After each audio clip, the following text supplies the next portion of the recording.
Hi, I'm Cliff Martin, and today I want to talk about the lack of a spare tire in the Chevy Bolt.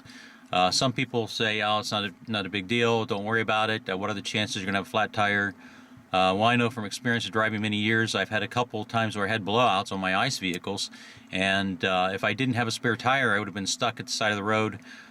With the Chevy Bolt, you would actually have to have it loaded onto a flatbed truck and hauled in, since they're not going to have, you don't have a spare tire for them to put on. When I had those blowouts, I actually changed the tire myself. Both times it was 0 degrees Fahrenheit, and so very cold, and I was able to get back on the road and actually got to school on time. I was able to get there in time, and it didn't disrupt my day a whole lot. So I started searching for a spare tire for the Chevy Bolt online to begin with, and they don't make a spare tire for the Chevy Bolt, so I had to find a suitable replacement. So I shopped online first, and I just found the prices they wanted on eBay and things was just, way too much. And so I started searching at salvage yards, and this is what I came up with. So here's my solution for a spare tire for the Chevy Bolt. I looked on eBay and they wanted like $135. I think people have figured out that these cars are coming out without spare tires, and so there's a market for them now, and so the prices have just gotten really high. So I called a junkyard or an auto salvage yard thinking that they'd be a lot cheaper, and two of them wanted $75 for the tire. Another one said $40, and so I ended up going to a pick and pull auto salvage yard and told them I was looking for a 2011 and 2014 Chevy Cruze, and they gave me a list of ones they had, and so I went out and I found this in one of the cars. Now, in order to get it out, I had to open the back door of the car, put the seats down, and then pull. There's a safety release in the on the back hatch that I pulled so I could open it, so then I could get out and open up the back and get to the tire. Then in the same salvage yard, I looked for an S10 truck, and the first one I went to, it had the jack in it. And the nice thing about the jacks for the S10 or the Chevy Blazers, they have this little knob in the center here that will fit in the hole in the frame of the Bolt, so it helps to keep it the jack from sliding out on you.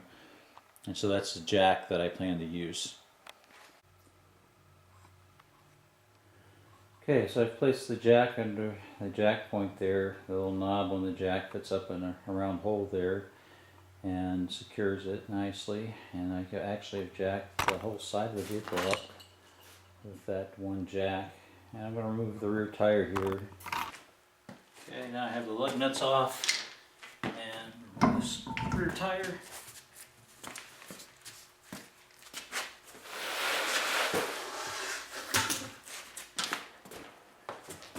And bring the spare over.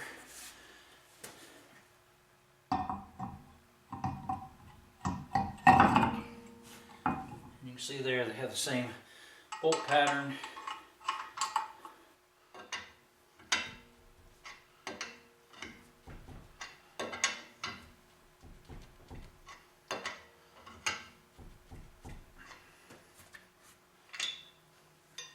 So now I have the spare tire on. And I'll let the jack down here.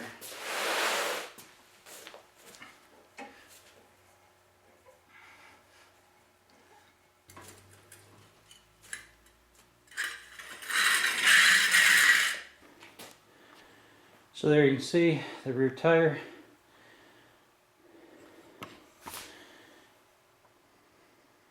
And you want to make sure that you put the spare on the back. You don't want to mess up the drivetrain of the car, so being a different diameter tire, so I put it on the rear. So here you can see a comparison of the size of the mini spare and the full-size tire on the car. Of course, the mini spare is designed for limited speed, limited distance, just to get you into where you can get a new tire and get on the road.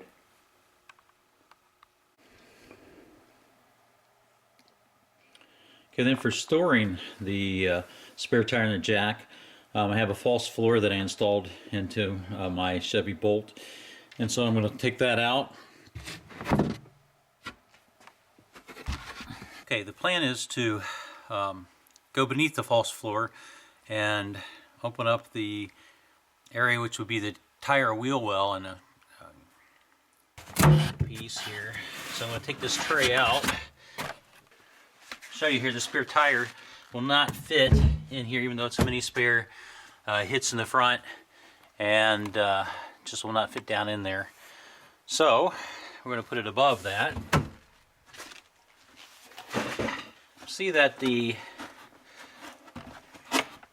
hold down for that fits here, but that's not going to be tall enough to catch the spare tire.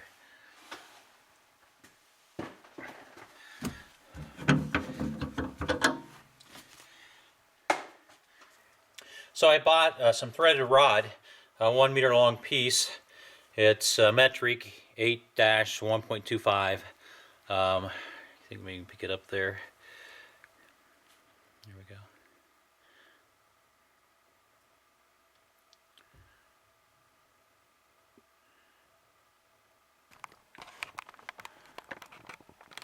So I figured out this was the size threaded rod that would fit. And the idea then is to use it to anchor down the spare tire and the jack so they don't flop around.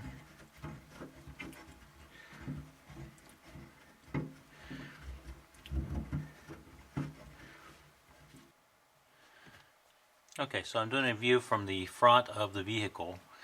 What I'm going to do is measure here to this hole so I can put my anchor threaded rod in there and see about where I need to put that. It looks to be about 13 from the front lip and about 15 from the side. So I'm going to take the foam board and put it in place. And in order to be able to see where I'm marking, I'll put some tape on here, otherwise it's awfully hard to see. And I'm going to measure from the front edge back 13, and from the edge 15.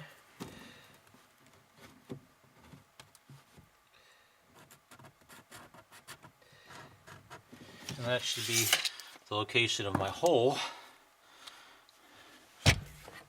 So let's take a drill and gently drill that out.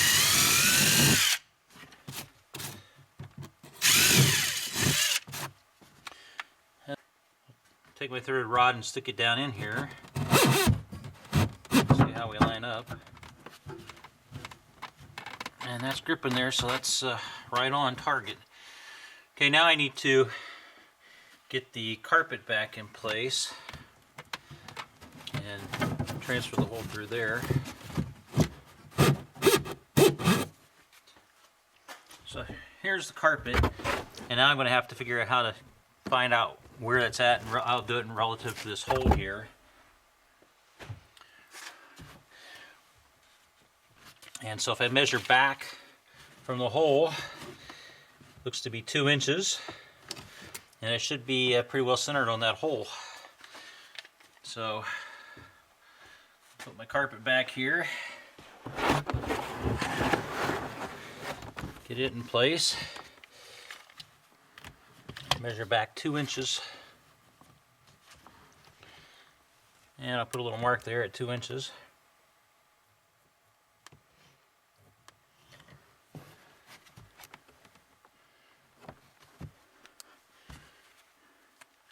Okay, so I'll take my drill and I'll drill a hole there through the carpet, and I'll try my threaded rod again just to make sure things are still lining up good. Try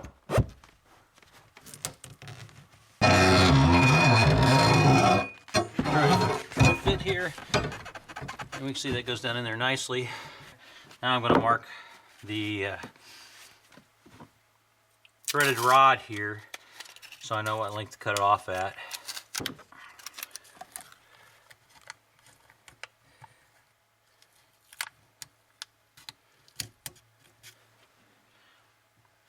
And then I'll remove the threaded rod, cut it off, and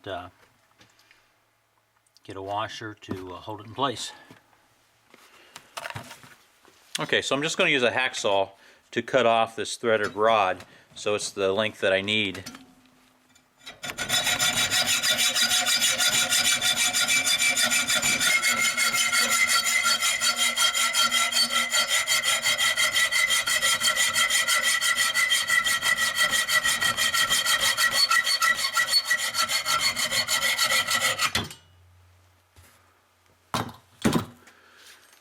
So there's the piece I need. Okay, I fit the jack down inside the lower real well. The lug wrench is down here on the side. Now we're going to put the top back on. And the carpet.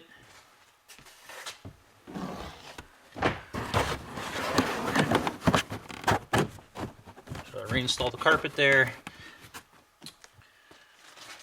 Okay, and I have a floor liner here. I'll put back in.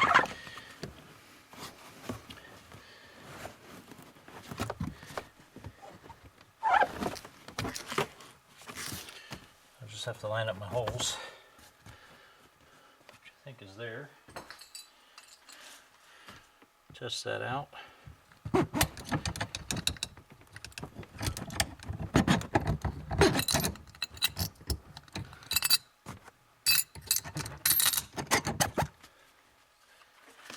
Okay, then I'll replace the mini spare.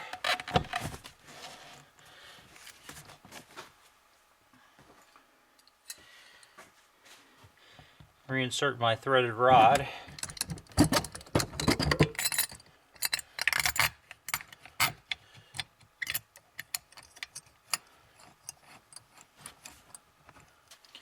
So now I have the washers in place, and I'm going to tighten this nut down here.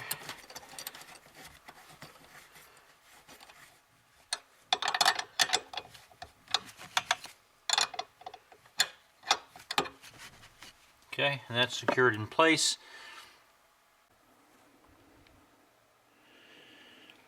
You can see there's room to store the spare tire and the jack, everything under the false floor there. And if we put the false floor back in place, you can see it fits there without any problem. The jack and the spare tire is not in the way. It still lays nice and flat. So that's my solution for a spare tire in the Chevy Bolt. For under $20, I was able to get the spare, the jack, and mount it in the car, which I think is very important. I'm a physics professor, and I teach about flying objects, and if the car suddenly comes to a stop in an accident or something, you don't want that tire flying around in the car. And so I think it's very important you fasten it down like they do in other cars that have a spare tire. If you like this video, please press subscribe. And you can check out my other videos. One is on installing the false floor in the back of the Bolt. It gives you lots of storage underneath and a nice flat platform on top. If you put the seats down, you have a almost completely flat platform back there to carry things in. I also have one on cold weather driving, cold weather range in Indiana and Ohio. And thanks for watching, and have a good day.